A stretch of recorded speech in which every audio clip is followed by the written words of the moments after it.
The Department of Justice took a quiet step earlier this week that could make it even more difficult for some immigrants to seek asylum. One immigration attorney called the decision deeply troubling and said it may have sweeping, negative impacts for Central American asylum seekers, a group that's already been targeted by the Trump administration and has disproportionately high denial rates.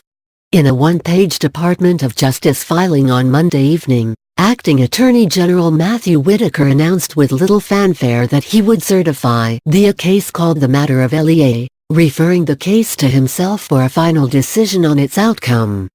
To aid in his review, Whitaker invited both involved and interested parties to file briefs on the case, particularly under what circumstances an alien may establish persecution on account of membership in a particular social group, based on the alien's membership in a family unit.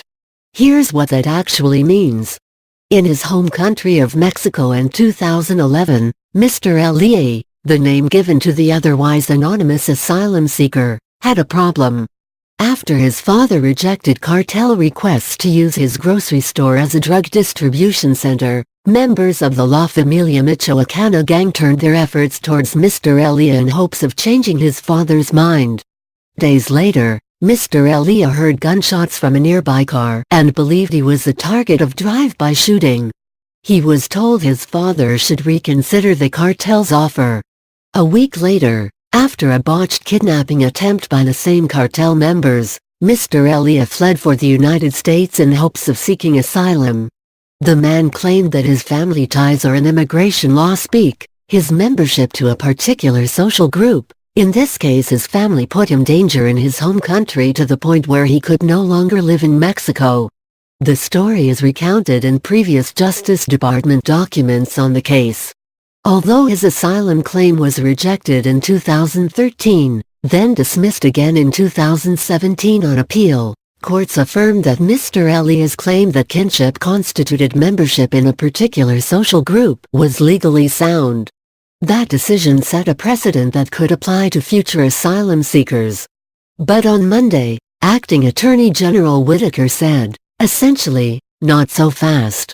Stripped of the legalese, in Monday's filing, Whitaker raised Mr. LEA's immigration case as an opportunity to reconsider whether persecution based on family ties is an acceptable reason to be granted asylum in the United States. While a decision won't be issued until at least late January, immigration advocates aren't optimistic.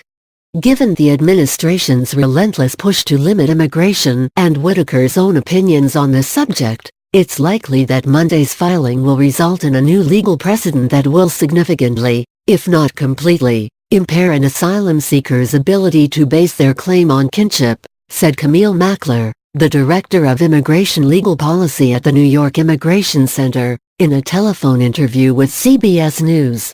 Bradley Jenkins, an immigration attorney at the Catholic Legal Immigration Network, agreed. Given the trend of recent Attorney General certifications, this particularly case is deeply troubling, Jenkins told CBS News. The legal process that Whitaker is using is the same one that former Attorney General Jeff Sessions deployed in June to severely limit asylum seekers' ability to claim domestic violence and gang persecution as eligible reasons to be granted the special refugee status. Kate Voigt, the Associate Director of Government Relations at the American Immigration Lawyers Association, says the process is a way for lawmakers to rewrite immigration laws without having to engage Congress. It's a really unique system, and by unique I mean highly problematic, Voigt said in a telephone interview with CBS News Tuesday. These types of certifications basically allow the AG or acting AG to unilaterally rewrite immigration law with little to no oversight. Although Monday's filing requested briefs from both involved and interested parties, Voigt says the process isn't as simple as it sounds.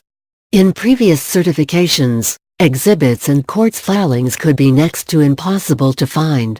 In another instance, specific case information wasn't made available until days before the filing deadline, making it nearly impossible to construct a well-researched, articulate legal argument, said Voigt.